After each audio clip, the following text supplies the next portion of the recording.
পিএসসির fire operator সেই কবে যেন পরীক্ষা দেওয়া হয়েছে, তারপরে আর কোনো নোটিফিকেশনই নেই। আর ইউটিউবে বিভিন্নবার বলা হচ্ছে অমুক তারিখে রেজাল্ট বেরোবে, অমুক কাট অফ মার্ক হতে পারে। তো সমস্ত কিছু আজকে এ টু জেড আলোচনা করব কী হতে চলেছে তোমাদের সাথে। পিএসসি বোর্ড দুর্নীতির আঁকড়া ঘর কিন্তু পিএসসি, তোমরা জেনেই গেছো প্রশ্ন ফাঁস থেকে শুরু করে প্রত্যেকটি পরীক্ষার ক্ষেত্রে দুর্নীতি দেখা যাচ্ছে। তাই সমস্ত কিছু এ টু জেড আলোচনা করবো। যদি তুমি চ্যানেলে নতুন হয়ে থাকো চ্যানেলটাকে সাবস্ক্রাইব করে নিও, পাশে বেলনটি বাজিয়ে দিও। চলো কথা না বাড়ি ভিডিওটি শুরু করে নেওয়া যাক।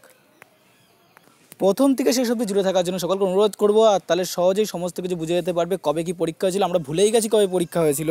তো দেখো, বোর্ড ছিল আমাদের পিএসসি বোর্ড ছিল, পাবলিক সার্ভিস কমিশন বলে আমরা যাকে জানি, সেই পিএসসি বোর্ডের মাধ্যমে ফায়ার অপারেটর এক্সামটি হয়েছিল। ভ্যাকান্সি ছিল 1452টি ভ্যাকান্সি ছিল।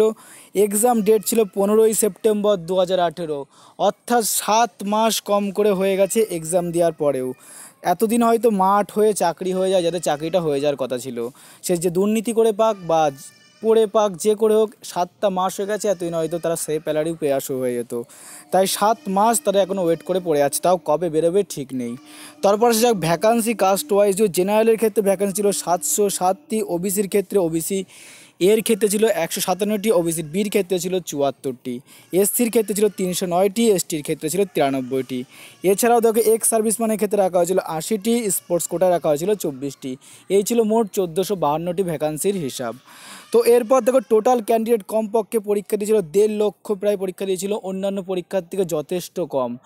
এসআইয়ের পরীক্ষা যেখানে দিয়েছিল হচ্ছে ফুডের এসআই, সেখানে 11 লক্ষ সামথিং পরীক্ষা দিয়েছিল, কিন্তু টোটাল ভ্যাকান্সি ছিল পিএসসি ফায়ারের পক্ষে 1.5 লক্ষ সামথিং। কারণ এরপরে মাঠের অনেক ক্যারিকুলাম অ্যাক্টিভিটি আছে যেগুলো সবাই পারবে না, তাই তারা ফর্ম ফিল আপও করেনি।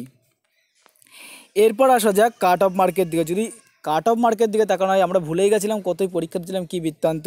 তো জেনারেলদের ক্ষেত্রে কাট অফ মার্কেট কমপক্ষে 50 যাবে, কারণ প্রশ্ন ফাঁস হয়েছিল, এটাই সবচেয়ে বড় প্লাস পয়েন্ট হয়ে তোমাদের দাঁড়াবে। ওবিসির ক্ষেত্রে 45, এসসির ক্ষেত্রে 42, এসটির ক্ষেত্রে 40, এই তোমাদের কাট অফ মার্ক যাবে। ইউটিউবে এখন সাধারণত বলা হচ্ছে অমুক তারিখে রেজাল্ট বেরোবে, অমুক তারিখে রেজাল্ট বেরোতে পারে। দেখো এরকম কেন নোটিফিকেশন নেই, এখনও পর্যন্ত কোনো নোটিফিকেশন দেওয়া হয়নি কোথাও। তবে আমি ফায়ার অপারেটরে একটি কল লাগিয়েছিলাম, সেই কলে যা বলেছিল তোমাদের সেই অভিজ্ঞতাটাও শেয়ার করব। তো দেখো তার আগে বলে দিই এক্সাম কি ক্যান্সেল হবে। তো আমি জিজ্ঞাসা করেছিলাম যে এরকম দুর্নীতি হওয়ার জন্য কি এক্সামটি ক্যান্সেল হতে পারে। তো তাদের প্রত্যুত্তরে উত্তর এসেছিল না, কোনো এক্সাম ক্যান্সেল হবে না, তোমরা রেজাল্ট পেয়ে যাবে। তো তারপর আমি যেটা জিজ্ঞাসা করেছিলাম তার রেজাল্টটা কবে আসতে পারে, তারা কিন্তু বেশি কথা বলতে রাজি হচ্ছিল না। আর অনেকক্ষণ ওয়েটিং করার পরে ফোনটি ঢুকেছিল, কারণ একদম 2-3 দিন আমি কল লাগিয়েছিলাম যাতে জানার জন্য এখনও পড়ে আছে কেন ফায়ার অপারেটর বিষয়টি। তো দেখো সেখানে তারা যেটা বলেছে এক্সাম রেজাল্ট ডেট বলেছে, তারা রেজাল্ট ডেটটা বলেছে ভোটের পর সামথিং দিতে পারে।